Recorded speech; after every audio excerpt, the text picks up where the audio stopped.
तो दोस्तों आज हम फिर से आपके लिए लेकर आए हैं देश दुनिया की तमाम ताज़ा बड़ी खबरें। सबसे पहली बड़ी खबर में आपको बताएंगे कि इजराइल हमास युद्ध के बीच फिलिस्तीनियों की मदद के लिए आगे आया पाकिस्तान। पाकिस्तान ने गाजा पट्टी के लिए भेजी 100 टन राहत सामग्री। बॉलीवुड एक्टर जावेद अख्तर ने जय श्री राम का नारा लगाते हुए हिंदू धर्म की जमकर तारीफ। बोले हिंदुओं की वजह से ही भारत में बची हुई है सही सुरता। अमेरिका की धमकी के बाद बदले इजराइल के सुर, गाजा पट्टी पर कब्जा करने से किया इनकार। गाजा पर फौरन हमला रोके इजराइल, फ्रांस के राष्ट्रपति मैक्रोन ने की अपील। जेल जाने के बाद आजम खान के रामपुर पब्लिक स्कूल पर योगी सरकार ने किया कब्जा, आजम खान का स्कूल कराया खाली। अमेरिका के पूर्व राष्ट्रपति डोनाल्ड ट्रंप ने हिजबुल्लाह को बताया स्मार्ट, इजराइल से जंग में बचने की अपील। इजराइल हमास जंग के बीच गाजा पट्टी पर ईरान के टॉप कमांडर्स ने की सीक्रेट मीटिंग, इजराइल पर हमले की बनाई है रणनीति। तो दोस्तों सभी खबरों को आपको एक एक कर बताने वाले हैं, वीडियो को लाइक करके चैनल को सब्सक्राइब कर दें। इसी बीच पर तो दोस्तों अगली खबर की ओर, तो इजराइल हमास जंग के बीच फिलिस्तीनियों की मदद के लिए आगे आया पाकिस्तान, गाजा पट्टी के लिए भेजी 100 टन राहत सामग्री। जब दोस्तों आपको बता दें कि इजराइल हमास की जंग में पाकिस्तान ने फिलिस्तीनियों के लिए मदद का हाथ आगे बढ़ाया है, जिसकी पूरी दुनिया में चर्चा हो रही है। दरअसल आपको बता दें कि इजराइल हमास जंग के बीच पाकिस्तान ने गाजा पट्टी के लिए 100 टन राहत सामग्री भेजी है, जिसमें खाने पीने सहित दवाइयां शामिल हैं।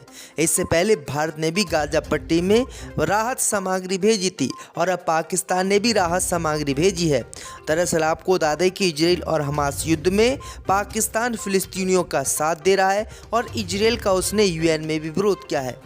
इसी बीच पर तो दोस्तों अगली खबर की ओर, तो बॉलीवुड एक्टर जावेद अख्तर ने लगाया जय श्री राम का नारा। बोले हिंदुओं की वजह से ही सही सुरता भारत में बची हुई है। जय दोस्तों आपको बता दें कि देश के लोकप्रिय गीतकार और लेखक जावेद अख्तर एक बार फिर चर्चा में हैं। इस बार उन्होंने हिंदू धर्म और लोकतंत्र पर कुछ ऐसी बातें कही हैं जिसकी तरफ सबका ध्यान आकर्षित हो रहा है। दरअसल आपको बता दें कि मुंबई में आयोजित एक दीप उत्सव में उन्होंने कहा कि इस देश में सही सुरता अगर किसी की वजह से बची है तो वो सिर्फ हिंदुओं की वजह से बची है। अपनी बात में वे हिंदू धर्म की तारीफ करते हुए जय श्री राम का नारा लगाते हुए दिखे और मंच के सामने बैठे लोगों से भी जय सिया राम का उन्होंने नारा लगवाया। मालूम होना चाहिए कि जावेद अख्तर खुद को नास्तिक बताते हैं और ये किसी धर्म को नहीं मानते हैं। ये इस्लाम धर्म में पैदा हुए लेकिन ये इस्लाम धर्म को भी नहीं मानते हैं और अब इन्होंने जय सिया राम का नारा लगाते हुए हिंदुओं को बहुत अच्छा बताया है और हिंदू धर्म की जमकर तारीफ की है। इस पर तो दोस्तों अगली खबर की ओर, तो इजराइल हमास जंग के बीच अमेरिका की धमकी के बाद बदले इजराइल के सुर, कहा गाजा पट्टी पर नहीं करेंगे हुकूमत। जय दोस्तों आपको बता दें कि इजराइल और हमास जंग के बीच अमेरिका ने इजराइल को धमकी दी थी कि इजराइल गाजा पट्टी पर कब्जा ना करे और ना ही उस पर हुकूमत करे। ये इजराइल के लिए बहुत बड़ा खतरा होगा। लेकिन आपको बता दें कि इजराइल ने उस समय तो यही कहा था कि वो गाजा पट्टी पर कब्जा करेगा और उसमें शासन करेगा, लेकिन अमेरिका और मुस्लिम देशों की धमकी के बाद इजराइल के सुर बदल गए हैं।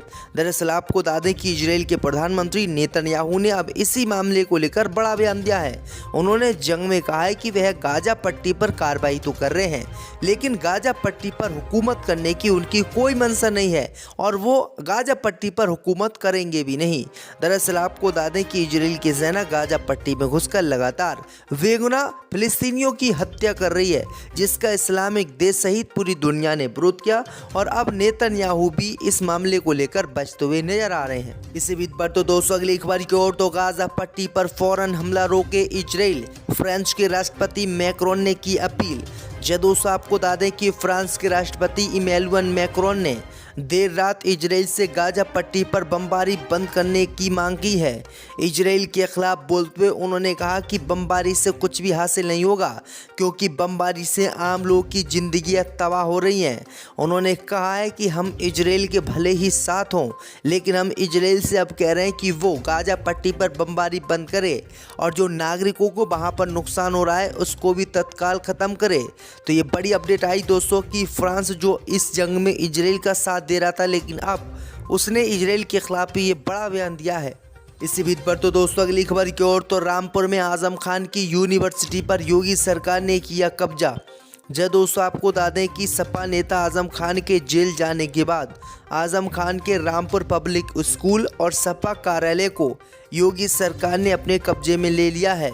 दरअसल आपको बता दें कि सपा कार्यालय को कब्जे में लेने जा रहे अधिकारियों को सपाइयों ने जमकर रोका और उनका विरोध किया, लेकिन विरोध के बाद भी समाजवादी पार्टी की सरकार में जो जमीन आजम खान को स्कूल चलाने के लिए दी गई थी, उस ज़मीन पर अब योगी सरकार ने कब्जा कर लिया है और इस ज़मीन को वापस ले लिया है।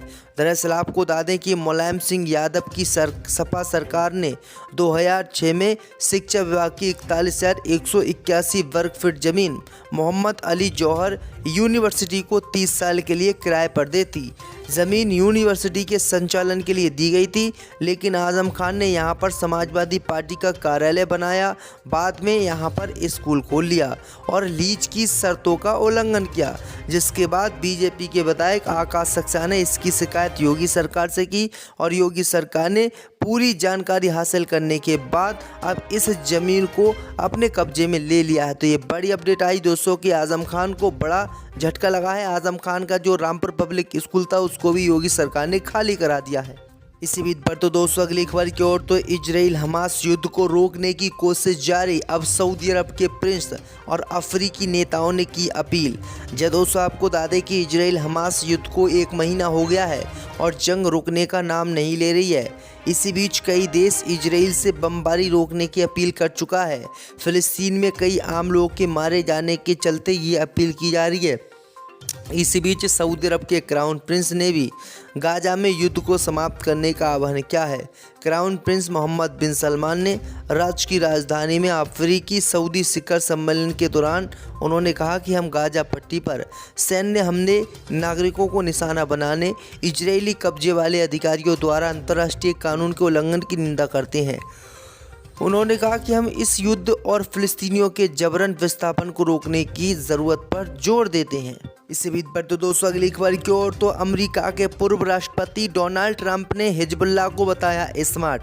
जब दोस्तों आपको बता दें कि इजराइल और हमास युद्ध के बीच अमेरिका के पूर्व राष्ट्रपति डोनाल्ड ट्रंप ने हिजबुल्लाह को बहुत स्मार्ट बताया है और इजराइल को जनसंपर्क का बेहतर काम करने की चेतावनी दी है। ट्रंप ने एक इंटरव्यू के दौरान कहा कि हिजबुल्लाह बहुत ही ज़्यादा स्मार्ट है और उसकी स्मार्टनेस ऐसी है कि वो इजराइल से सीधे तौर पर जंग नहीं लड़ना चाहता है। उन्होंने कहा कि हिजबुल्लाह लगातार हमास का साथ दे रहा है और हमास के पीछे खड़े होकर वो इजराइल को आघात पहुंचा रहा है और इजराइल को भारी नुकसान पहुंचा रहा है। उन्होंने कहा कि इजराइल को इसलिए हिजबुल्लाह और अन्य संगठनों से बातचीत करनी चाहिए क्योंकि इजराइल हिजबुल्लाह से टक्कर नहीं ले पाएगा। इसी बीच पर तो दोस्तों अगली खबर की ओर, तो गाजा जंग के बीच ईरान के टॉप लीडर्स ने की सीक्रेट मीटिंग, इजराइल को लेकर बनाई है रणनीति।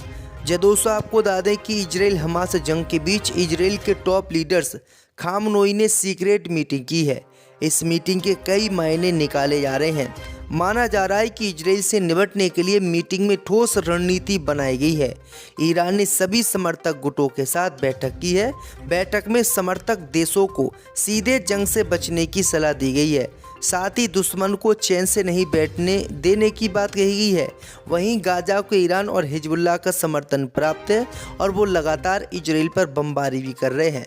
वहीं उम्मीद ये जताई जा रही कि जल्दी ईरान के जो टॉप लीडर्स हैं और जो टॉप कमांडर्स हैं वो गाजा पट्टी में युद्ध अभियान इजराइल के खिलाफ छेड़ सकते हैं, क्योंकि हिजबुल्लाह, हूती विद्रोही और ईरान की सेना लगातार गाजा पट्टी में हमास के साथ है और वो इजराइल से जंग लड़ना चाहती है। इसी बीच पर तो दोस्तों अगली खबर की ओर, तो राजस्थान में विधानसभा चुनाव के दौरान भाजपा चुनाव कार्यालय के पास 3 गायों का मिला शव।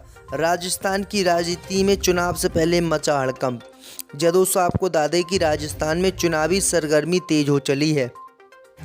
इसी बीच जयपुर में आदर्श नगर विधानसभा क्षेत्र से भाजपा प्रत्याशी रवि नय्यर ने भाजपा चुनाव कार्यालय के पास 3 गायों का शव मिलने के मामले में गौ हत्या का आरोप लगाते हुए इसकी जांच की मांग की है। उन्होंने इस संबंध में अज्ञात के खिलाफ मोती डूंगरी पुलिस थाने में मामला दर्ज करवाया है। मोती डूंगरी थाना अधिकारी लाल सिंह ने बताया है कि इस संबंध में अज्ञात के खिलाफ भारतीय दंड संहिता की धारा 449 के तहत मामला दर्ज कर जांच की जा रही है। उन्होंने बताया है कि दर्ज शिकायत में 2 गाय और 1 बछड़े को मारे जाने का संदेह जताया गया है। भाजपा प्रत्याशी रवि नैयर ने शुक्रवार को संवाददाताओं से बातचीत में इस पूरे घटनाक्रम के लिए प्रतिद्वंदी प्रत्याशी को इसका जिम्मेदार बताते हुए आरोप लगाया है कि ये चुनावी माहौल बिगाड़ने की सुनियोजित साजिश है।